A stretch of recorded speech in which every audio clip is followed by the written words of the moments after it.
आज आज तो मेन बात तो ये है, पहले हम अपने को क्लैरिफाई करना चाहते हैं कि हम ये लड़ाई किसी जज के खिलाफ नहीं लड़ रहे, हम सिस्टम के खिलाफ लड़ रहे हैं। हमारी ये लड़ाई इसलिए हो रही है कि मेरे यहां जो हार्ड वर्किंग ऑनेस्ट जजेस हैं, आज उनकी छवि खतरे में पड़ी हुई है। इलाहाबाद हाईकोर्ट को डंपिंग ग्राउंड समझ लिया है। जो भी होगा उसको आप यही करप्शन के चार्ज पे कहीं कोई जज को ट्रांसफर किया किसी डाउट पे, तो इलाहाबाद इसे हाईकोर्ट वहां ट्रांसफर कर दो। आप देखिए, इलाहाबाद हाईकोर्ट के लिए पिछले 2 वर्षों से 7-8 वर्षों से माननीय सुप्रीम कोर्ट में जुडिशियल साइड में ऑब्जर्वेशन हो रहे हैं। कभी आता है समथिंग रॉटन इन इलाहाबाद, कभी आता है इलाहाबाद में लिस्टिंग कोलैप्स हो गई है, कभी आता है जजेस आर नॉट वर्किंग। इस तरह की बातें हो रही हैं। सुप्रीम कोर्ट को पता है कि इलाहाबाद की सिचुएशन क्या है, तो उसका डिफेक्ट रिमूव करने का प्रयास होना चाहिए। उसमें फर्दर डिफेक्टिव लोगों को आप डालेंगे तो सिस्टम कोलैप्स कर जाएगा। हमारा ट्रेडिशन है, इलाहाबाद हाईकोर्ट का ट्रेडिशन ऑनरेबल जस्टिस जगमोहन लाल सिन्हा जैसे व्यक्ति का है।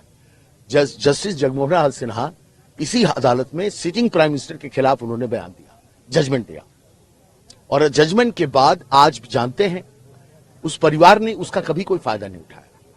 ये ट्रेडिशन है इलाहाबाद का। उस परिवार को किसी कंट्रोवर्सी में देखा आपने?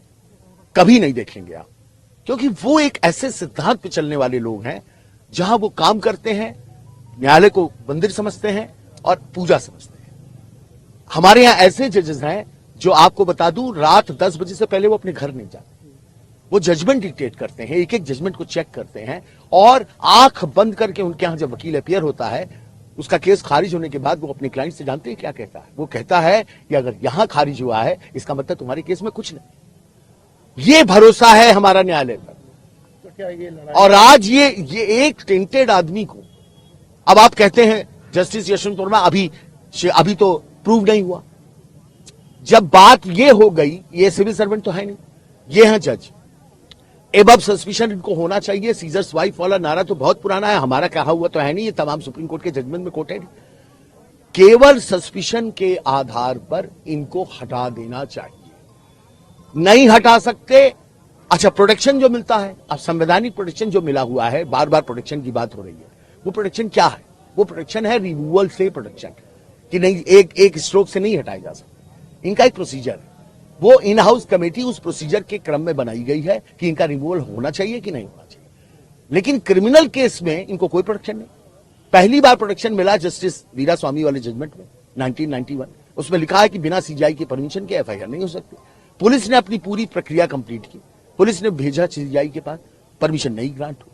20 तक कुछ नहीं हुआ, 20 को अखबार में आ रहा। अब आप सिस्टम के खिलाफ हमारी लड़ाई क्यों है? इसी सिस्टम ने 20 को तक ये बात छिपाई। इसी सिस्टम ने 20 को हमारे रेजोल्यूशन के बाद ये कहा कि ट्रांसफर तो हुआ ही नहीं। फिर कहा कि ट्रांसफर तो हुआ है लेकिन इस मैटर से कनेक्टेड नहीं। और उसके बाद कल आप देख रहे हैं 20 तारीख की ही कोलिजियम मीटिंग के रेजोल्यूशन को कंफर्म किया है 24 को। तो आज की डेट में तो ये क्लियर है ना कि इसी कारण से ट्रांसफर हुआ। तो सिस्टम ने ये बात पहले दिन से क्यों छिपाई? ये बात काफी है सिस्टम पर भरोसा टूटने का।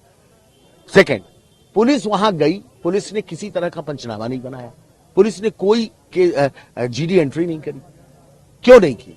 पुलिस की गलती नहीं है, पुलिस की हिम्मत नहीं है साहब। जुडिशियल शील्ड चारों तरफ इस लेवल पे बनाई गई है कि जुडिशियल मैटर में कोई भी आदमी, कोई भी डिपार्टमेंट अपने फ्री माइंड से काम नहीं करता।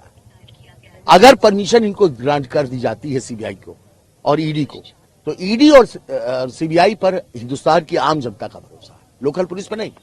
इसलिए हमारी डिमांड है कि बिना लेट किए हुए कि सारे एविडेंस डिस्ट्रॉय ना हो पाए, जो बचे खुचे हैं वो बचे रहें, एफआईआर की परमिशन दे दी जाए, इनका प्रोसिक्यूशन हो, क्योंकि जनता का विश्वास वापस पाना बहुत जरूरी है। अच्छा, आपकी बात तो बाहर की बात तो कोलिजियम मान नहीं रही है। आपने ट्रांसफर रोकने की बात कही, उन्होंने ट्रांसफर कर दिया। इसीलिए तो सिस्टम से लड़ाई है।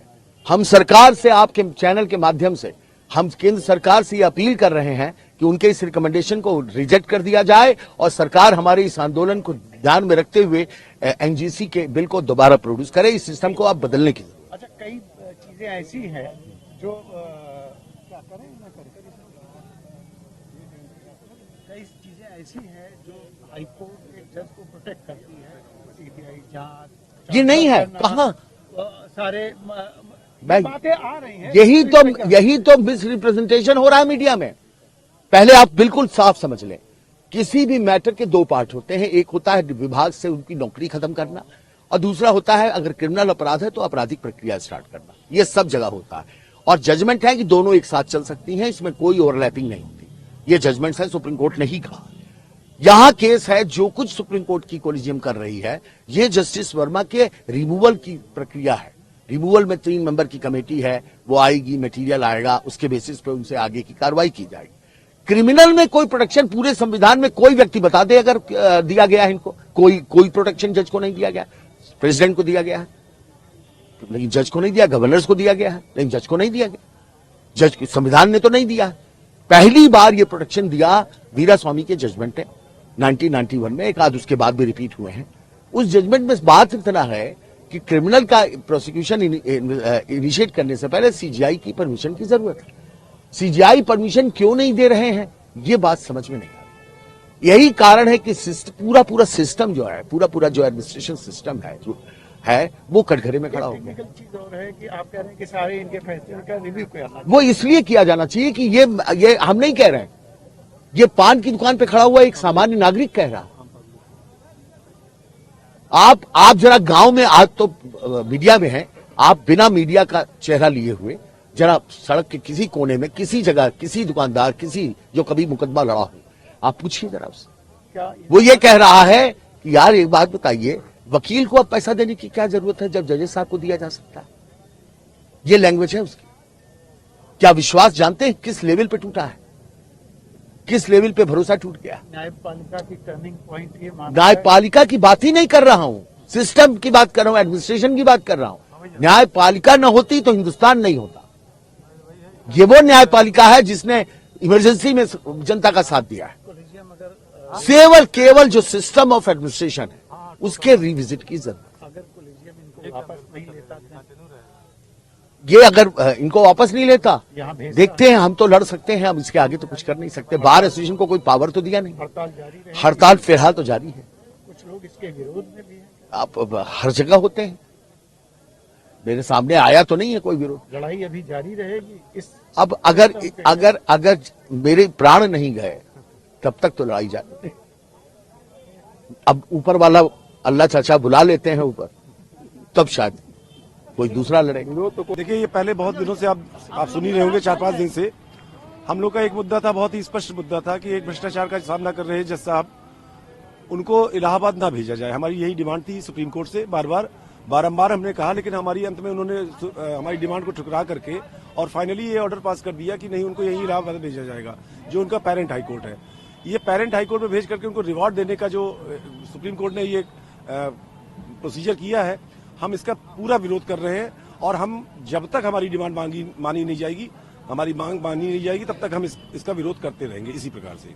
हमारी तो जो एक डिमांड है, हम उसी पे कायम है कि जो जज साहब का ट्रांसफर किया गया है उसको रद्द किया जाए और सीबीआई और ईडी से किसी निष्पक्ष एजेंसी से इसकी जांच कराई जाए। जो ये पूरा मनी ट्रेल है, कहां से आया, क्या हुआ, इसका पूरा हमें पता चलना चाहिए। वो पूरी तरह से हो सकता है। क्या हाई कोर्ट के जज साहब कानून और संविधान से ऊपर हैं? वो कानून और संविधान से ऊपर नहीं है। जो एक आम आदमी की खिलाफ होता है, यहाँ 10-15 करोड़ किसी के यहाँ मिल जाए तो तुरंत सीबीआई, तुरंत ईडी सब लग जाती है सारी एजेंसीज। और यहाँ पता चल रहा है कि इतनी भारी संख्या में कैश बरामद हुआ और उसमें कोई सुगबुगाहट नहीं हो रही है। बड़ी इन हाउस जांच करने की बात कर रहे हैं। इन हाउस जांच क्या होगी?